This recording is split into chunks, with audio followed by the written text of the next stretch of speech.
O luns será o día cando se coñeza o resultado da PCR do contaxiado por antivirus que está illado en Galicia. Se dá negativo, podería recibir a alta. Non así, os seus dous familiares que deberán gardar unha corentena de 42 días. Polo momento, ningún presenta síntomas. Galicia activa o plan de emerxencias para garantir a seguridade o día da eclipse, un dispositivo histórico para controlar en tempo real, por terra, mar e aire, que non se produza ningún contratempo. Reforzaránse os medios policiais e sanitarios e tamén o transporte, con máis autobuses.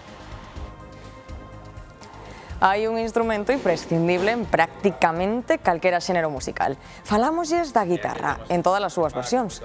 Instrumentos de culto para fans e coleccionistas que conservan auténticas reliquias que se revalorizan co paso do tempo. Boas noites. A Xunta espera coñecer o luns os resultados da PCR que se lle vai facer o turista con antivirus que dende onte permanece illado na nosa comunidade. Polo momento non presenta síntomas, tampouco os dous contactos que viaxaban con el e que terán que cumprir unha corentena. O Goberno galego asegura que o risco de contaxio é mínimo.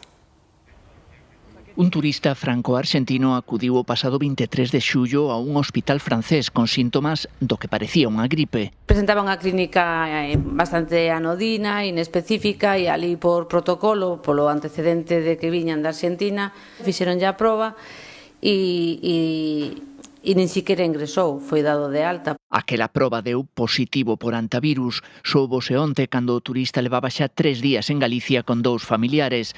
Francia avisou a España e inmediatamente se activou o protocolo. La persona que dio positiva va a estar aislada hasta que podamos darle una alta epidemiológica y los contactos estrechos, que insisto que son en este momento solamente 2 personas, van a estar cuarentenadas. ¿Cuarentenadas cuánto tiempo? 42 días. Para o infectado o prazo será moito máis curto, vaiselle facer unha PCR, espérase saber o resultado este mesmo luns. Se dá negativo, Xunta e Ministerio poderían acordar darlle xa a alta.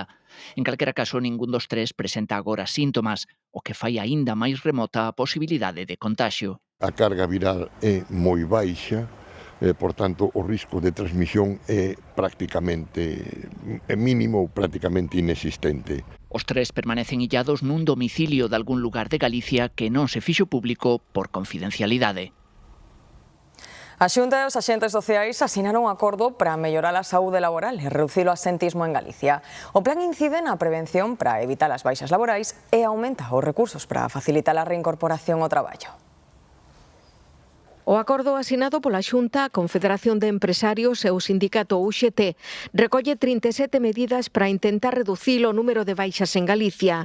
O primeiro obxectivo, reforzar a prevención. Importa moito o benestar laboral, que hai que mellorar a sinestralidade, é dicir, un conxunto de medidas que importan moito para conseguir que os traballadores non enfermen. O plan incide na xestión das baixas, evitando as súas prolongacións innecesarias, cando se deban a causas correxibles, en ningún caso sin poñer en dúbida o dereito dos traballadores á súa saúde e a autonomía e o criterio clínico dos profesionais sanitarios. O acordo contempla un reforzo da atención primaria e mecanismos de acompañamento para a reincorporación saudable ao traballo que evite recaídas posteriores. Estábamos de acordo en que os dereitos dos traballadores era unha cuestión importante, pero tamén estábamos que a productividade e a competitividade das empresas era fundamental. É un fito importantísimo que nun ámbito como é o diálogo social e contando cos axentes sociais seamos capaces de poñernos todos de acordo e de establecer este consenso. O documento serve de base para o plan definitivo que deberá aprobar o Consello da Xunta, previsiblemente no mes de setembro. As empresas galegas poden acollerse ás axudas para impulsar grandes proxectos industriais en materia aeroespacial, seguridade e defensa. O prazo remata o próximo 30 de setembro. A conselleira de Economía e Industria lembrou que se trata dunha iniciativa pioneira en España. Dixo durante a visita á empresa viguesa Centum, referente a nivel internacional no sector aeroespacial. Temos agora mesmo en marcha o instrumento máis importante da estrategia, que son 40 millóns de euros para acordos de asociación onde a Administración fará compra pública precomercial de produtos ou de servizos que se desarrollen a innovación e, por suposto, despois a fabricación ou desenvolvemento dese servicio na comunidade autónoma.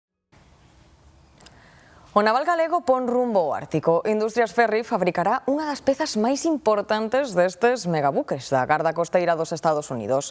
Son os encargados de romper o xeo para manter rutas abertas e pesan máis de 13.000 toneladas. A empresa viguesa encargarase de construir o guindastre, un compoñente crítico para operar en condicións extremas. As primeiras unidades estarán listas no 2028. É aberto o prazo para solicitar en Galicia as axudas para os enfermos de ELA. Serán 12.000 euros anuais para mellorar a calidade de vida dos afectados pola esclerose lateral amiotrófica. As familias teñen de prazo para pedilas ata o 3 de novembro. A Xunta inviste máis de 2 millóns de euros nestas axudas que son pioneiras en España. A través das súas redes sociais, Alfonso Rueda recordou a todas as familias afectadas por esta doenza. Un mes e medio despois do terremoto de Venezuela, confirmouse o falecemento da familia de Marín, desaparecida o pasado 24 de xuño. Confirmouno o propio Concello. Adela, Josvani e os seus dous fillos menores de idade atopábanse na Guaira visitando a uns familiares. Esta, lembren, foi a zona máis castigada polo sismo que deixa máis de 6.000 falecidos. E o presidente da Xunta amosou o seu pesar polo falecemento desta familia marinense a través das súas redes sociais. Alfonso Rueda tivo unha lembranza para os achegados das vítimas e para toda a vila de Marín, especialmente golpeada pola traxedia.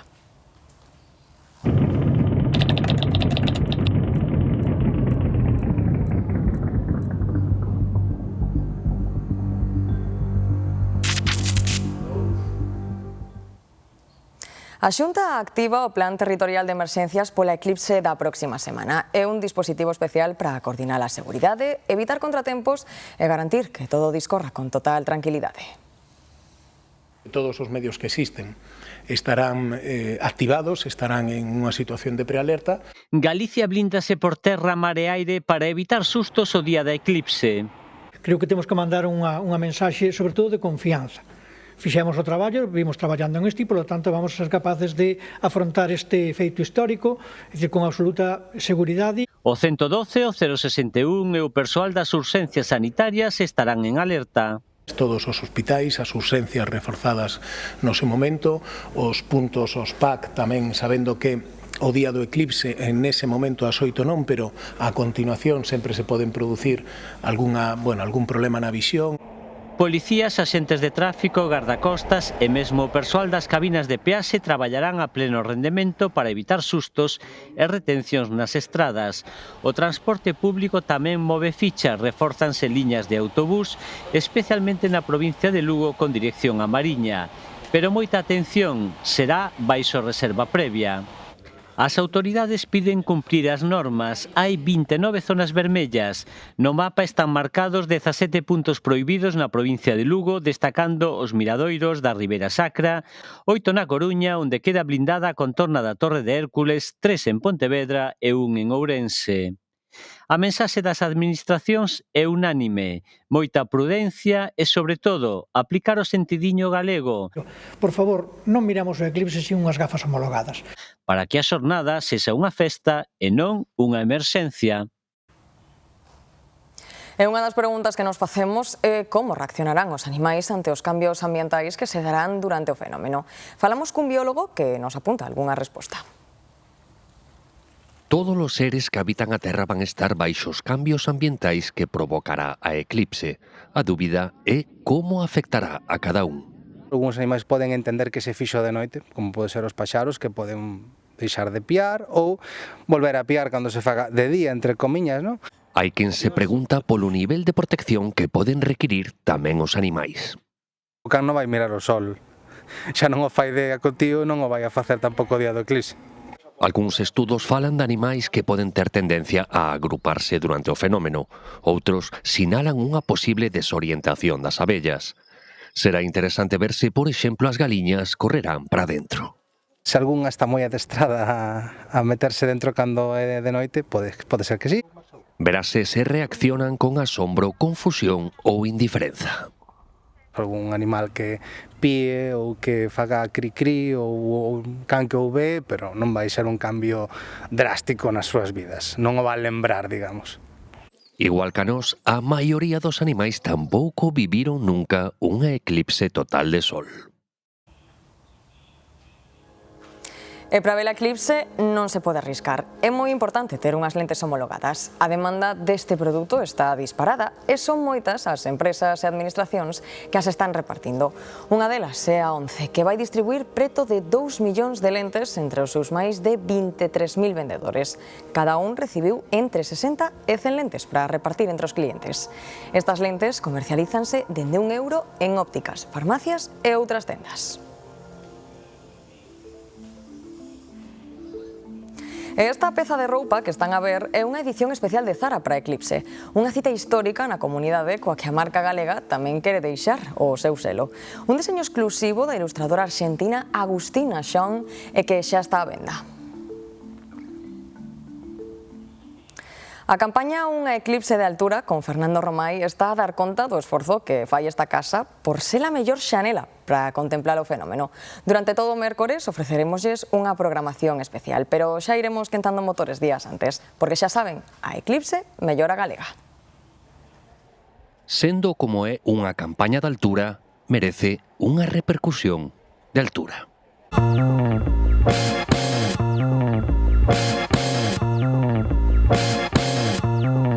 Hasta o día 12. Aí está. Que temos hasta unha o mismo programación, día da eclipse. Se queres vivir un eclipse de altura, a eclipse mellora galega. Porque na galega en galego todo moito mellor. Trátase dun esforzo para facer dos medios públicos a mellor xanela para contemplar o fenómeno á maneira nosa. Cando a lúa pasa por dentro do sol. Moi ben, levas unhas gafas. Haberá que ter unhas gafas ou algo, non? Porque senón malo. Trátase de que se saiba na rede, de que se saiba na casa, de que se saiba na rúa. A que hora comeza a eclipse? 2 minutos no sitio que máis, 2 minutos. Pero Unha superprogramación na televisión de Galicia desde a mañán hasta a última hora. Sabes o que é eclipse, non, Fernando? Non, que? Vaise facer de noite, como cando viñan os americanos que era ti que se che facía de noite. Ti eres un sol, non? Un sol. Sí, é un Eu sol. sou a lúa. Sí. Entonces xa está. eclipsado. Xa non está. Totalmente eclipsado. Xa non está. O sol, a lúa, no medio, e logo o planeta. Pouco a pouco perdese luminosidade. E levántase unha brisa que se coñece como o vento de eclipse ou vento da totalidade. Como vamos a ver? Deitados. Na galega, meu digo, na galega. Mellor. Mellor, claro, mellor a galega. O 12 de agosto esta casa ofreceralles unha programación especial para seguir este acontecemento histórico. Faremos unha cobertura especial dende o Faro de Mera en Oleiros e dende Ribadeo. Tamén haberá conexións coas 4 provincias.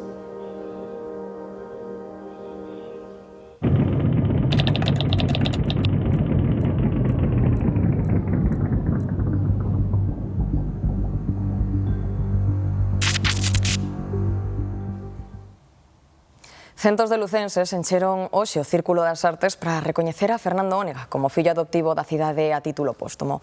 Todo nun acto cargado de emoción protagonizado pola súa familia. Fernando Ónega xa é fillo adoptivo da cidade de Lugo. O periodista, falecido en marzo deste ano, recibiu a título póstumo o recoñecemento dunha cidade que sempre amou. La realidad es que él ya pertenece a Lugo, porque o llevaba en su corazón cada día de su vida y porque nunca se olvida la tierra donde se aprendió a soñar. Palabras emocionadas da súa muller que recolleu a distinción xunto aos 3 fillos de Ónega. Si él estuviera hoy aquí sentado entre nosotros, sé exactamente qué estaría haciendo. Sonreiría con timidez, se encogería un poco de hombros y diría que todo esto es demasiado para él. Porque a pesar de ser un hombre tan reconocido, de haber dedicado su vida a una profesión tan pública como el periodismo, la humildad fue siempre su bandera. O líder da oposición, Alberto Núñez Feijóo, recoñeceu tamén a súa amizade con Ónega e destacou a importancia do lucense na transición á democracia. La democracia española existiría, por supuesto, existiría con sus triunfos, con sus momentos oscuros, con sus retos, pero en cierto sentido no sería la misma si Fernando Ónega no le hubiese puesto las palabras. Todo nun acto onde centos de lucenses deron unha última homenaxe ao periodista que contou gran parte da historia recente do noso país. Apareceu san e salvo o veciño de Coirós que faltaba da casa dende onte á tarde. O home ten 85 anos e padece Alzheimer, polo que a busca activouse de inmediato. Fixéronse batidas coordinadas pola Garda Civil e o dispositivo reforzouse esta mañá cun helicóptero e con drons. Na última comunicación con el dixera que caera nun monte. Finalmente atopárono preto do centro de Coirós.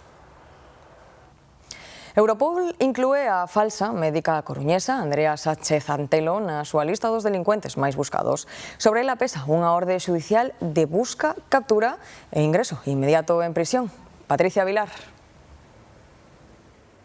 Sí, unha orde de arresto que emitiu o xulgado número 2 de Lugo logo de que a muller non se presentara a un xuízo penal por intrusismo profesional e polo que lle pedían 3 anos de cadea. Andrea Sánchez Antelo ten unha ampla trayectoria, un amplo historial exercendo a medicina sen ningún tipo de titulación. A súa trayectoria comezou no 2019 cando comezou a traballar na residencia de anciáns en Outeiro de Rei e para iso aportou un título falso da Facultade de Medicina. Posteriormente exerceu tamén noutros hospitais, centros de saúde en Ferrol, en Madrid e ata no CHUAC, no Hospital da Coruña. De feito, hai unha sentenza que a condena a un ano de cadea por facerse pasar por médica nese hospital. Ahora, a Europol acaba de incluíla na súa lista dos delincuentes máis buscados.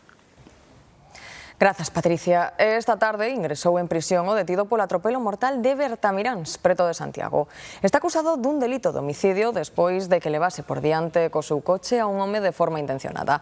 Os dous coñecíanse previamente por actividades vinculadas ao sector da automoción. O acusado, natural de Lugo, acudiu a Bertamiráns de madrugada e tras discutir coa vítima arremeteu contra el co coche a gran velocidade. Despois de atropelalo, abandonou o lugar. ¡Policía! ¡Al suelo! ¡Al suelo! ¡Al suelo! Desartellada unha das maiores bandas especializadas no tráfico marítimo de persoas no mar Mediterráneo. Hai 78 detidos, 2 deles en Galicia. A rede criminal introduciu máis de 2.000 migrantes en España e conseguiu beneficios superiores aos 24 millóns de euros. A operación conxunta entre policías de varios países incautou drogas e cartos en efectivo.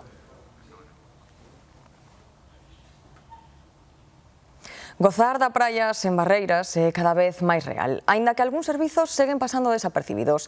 É o caso das cadeiras anfibias. Os socorristas lembran que calquera persoa con mobilidade reducida pode solicitalas para darse un baño. Nas praias é habitual atopar cada vez máis elementos de accesibilidade, pero non todos son tan visibles como as ramplas. Un dos que cada vez está máis presente son as illas anfibias, asociadas en xeral aos servizos de socorrismo. A min gústame que me veñan pedir a silla anfibio porque quere dicir que estamos incluindo a xente con mobilidade reducida. Para que a xente con dificultades a hora de camiñar na praia poda disfrutar tamén da auga. Ou axudámoslle nós, ou axúdelle o propio acompañante, porque teñe máis confianza con eles. Polo menos poda disfrutar un poquinho da playa igual que todos. Malia que cada vez hai máis, os que se ocupan de poñelas a disposición de calquera que a precise creen que se usan relativamente pouco porque é un servizo que aínda non é suficientemente coñecido. Tampouco se publicita como se debería e moita xente non sabe que existe. Non é moi habitual que a pidan.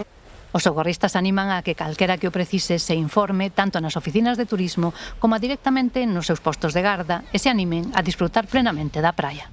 Que non teñan vergoña e que é algo que está posto para utilizalo. Falar con nós e nada máis. Sí, toda a temporada, desde xuño que empezamos hasta setembro, nos temos a silla disponible para calquera persona que a necesite. O Concello de Avión celebra a esta hora a súa tradicional festa mexicana, que chega a edición número 20, unha cita ineludible que rende homenaxe aos emigrantes do municipio. Xavier Santos. Sí, unha cita que forma parte xa da identidade do Concello e que serve para recordar a moitos que tiveron que emigrar no século pasado, sobre todo cara a cidade de México, onde tamén moitos fixeron fortuna. Mais do 35% dos cidadáns de Avión naceron no estranxeiro e en agosto pásase de menos de 2.000 habitantes a máis de 5.000. Hoxe, esta homenaxe, esta festa con gastronomía e música mexicana está dedicada a eles.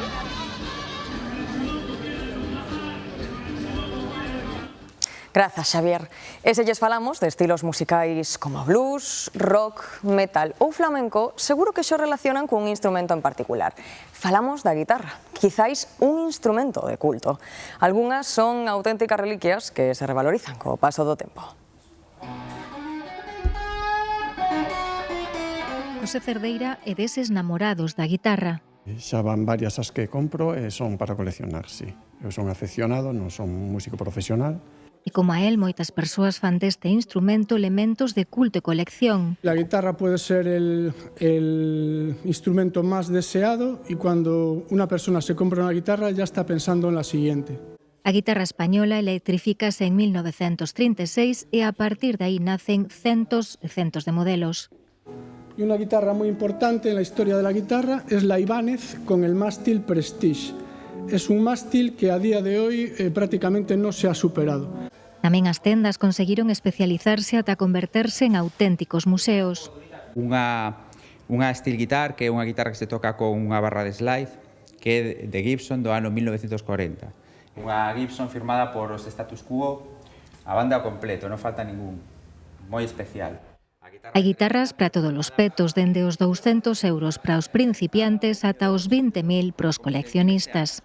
Agora se estila moito que hai guitarras novas que son de colección directamente dende o primeiro momento. Esas se fabrican, as marcas as fan, para que as compren os coleccionistas, máis que os guitarristas e que os profesionais. Reedicións dos anos 50, 60 ou 70, instrumentos que nunca pasarán de moda.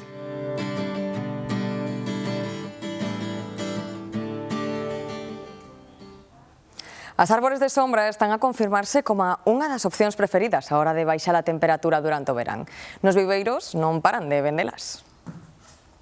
A chegada da calor está a poñer de moda as árbores de sombra. Nos viveiros cada vez venden máis. O árbol de sombra é o que ten sempre tronco 2 metros, 2,20 e despois a copa. Unhas características perfectas para gozar da sombra. O bo é que ademais temos onde escoller. Hai un pouquiño de todo, temos árboles como magnolios e deso, en folla perenne, que son arboleños que temos tal, depois hai o árbol que máis crece para a sombra, o que máis utiliza suele ser a catalpa, platanero, que son os do crecimiento máis rápido, e pois un pouquiño árboles así xa ornamentales que tamén valdrían para a sombra, tipo arces, prunos, depende un pouquiño das necesidades de cada un. Iso sí, temos que ir pensando xa no verán que ven e empezar a cuidalos. Isto pódese plantar todo o ano. Estas plantas que están en contenedores, é cuestión de regar un pouquiño e, bueno, todo o ano. Todo ano se pode plantar. Mantenimiento nada é o rego, agora plantalos e, pois, bueno, a poda que no seu momento. Unha opción que, ademais de efectiva, é tamén económica. Podes comprar árboles de 2 metros e pico de sombra xa a partir de 30 euros tes en contenedor. Pequenos calibres, pero, bueno, a partir de aí o que se queira. Agora estamos aquí, aí se nos puñemos ao sol, vai haber sempre 6-7 grados máis do que daqui á sombra. Así que xa saben, cunha árbore de sombra, o verán vívese doutro xeito. Italia rexeita o ultimato do goberno español e non eliminará os controis de fronteiras aos cidadáns procedentes de España a raíz da crise de Ceuta. O executivo de Giorgia Meloni non levantará restricións polo menos ata o 15 de agosto, cando hai unha chamada en redes para unha nova chegada masiva dende Marrocos a Ceuta. É a resposta de Meloni ao goberno de Sánchez, que ameaza con tomar medidas se Italia non levanta os controis daqui ao domingo. Para explicar a situación en Ceuta, os ministros Marlaska, Robles, Bolaños e Álvarez comparecerán no Congreso a finais de mes. O PP cítaos antes no Senado. E o número de mulleres asasinadas por violencia de xénero no que vai de ano elévase a 36. Igualdade confirmou o caso dunha muller na provincia de Málaga. Tiña 45 anos e foi presuntamente asasinada pola súa exparella o pasado 21 de xullo deste ano. Non existían denuncias previas por violencia de xénero contra o presunto agresor. En Asturias despediron hoxe a Laura Cruz, a axente da Garda Civil asasinada no cuartel de Llanes pola súa exparella, un ferrolán, tamén membro do corpo. A axente asasinada foi despedida na Basílica de Santa María de Llanes cun funeral ao que asistiron familiares, amigos e compañeiros da Garda Civil que fixeron corredor o féretro a súa chegada ao templo, así como o presidente do Principado, Adrián Barbón. Un adolescente matou 7 persoas en Tailandia. O mozo de 14 anos asasinou primeiro os seus avós. Logo foi á súa escola e coa mesma pistola acabou coa vida de 5 mestres e traballadores do centro antes de suicidarse. O tiroteo, que durou 1 hora, deixa ademais unha trintena de feridos, 9 deles en estado crítico.